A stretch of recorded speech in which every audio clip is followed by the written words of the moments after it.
চপারের মধ্যে নিয়ে নিলাম 1 কাপ চিকেন হাড় ছাড়া, একটা পেঁয়াজ দিয়ে দিচ্ছি, 5 কোয়া রসুন দিয়ে দিচ্ছি আর 2টা কাঁচামরিচ ভেঙে দিয়ে দিচ্ছি।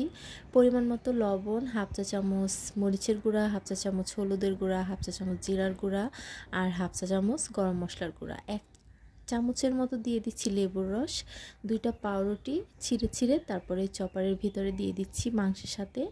এরপর দিয়ে দিচ্ছি 1 টেবিল চামচ সয়া সস। এবার এটাকে একদম কিমা করে নিব। দেখতেই পাচ্ছেন কিমাটা একদম মিহি করে নিয়েছি।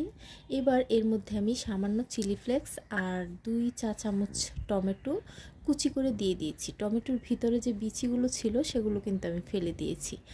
এবার হাত দিয়ে ভালো করে মেখে নিয়েছি আর হাতে সামান্য তেল মেখে তারপরে এগুলোকে গোল গোল এরকম বলের মতো করে নিচ্ছি।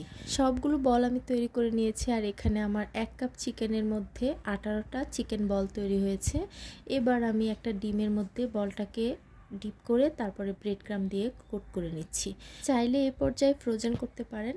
এরকম কোটিং করে তারপরে ডিপ ফ্রিজে রেখে দিলে একদম 1 মাস পর্যন্ত ভালো থাকবে। চাইলে রমজান মাসের জন্য এখনই ফ্রোজেন করতে পারেন। এরপর গরম গরম তেলের মধ্যে আমি এই বলগুলো ছেড়ে দিচ্ছি। আর প্রথম যখন বলগুলো তেলের মধ্যে দেয়া হবে তখন কিন্তু নরম নরম থাকবে, তাই বেশি নাড়াচাড়া করা যাবে না।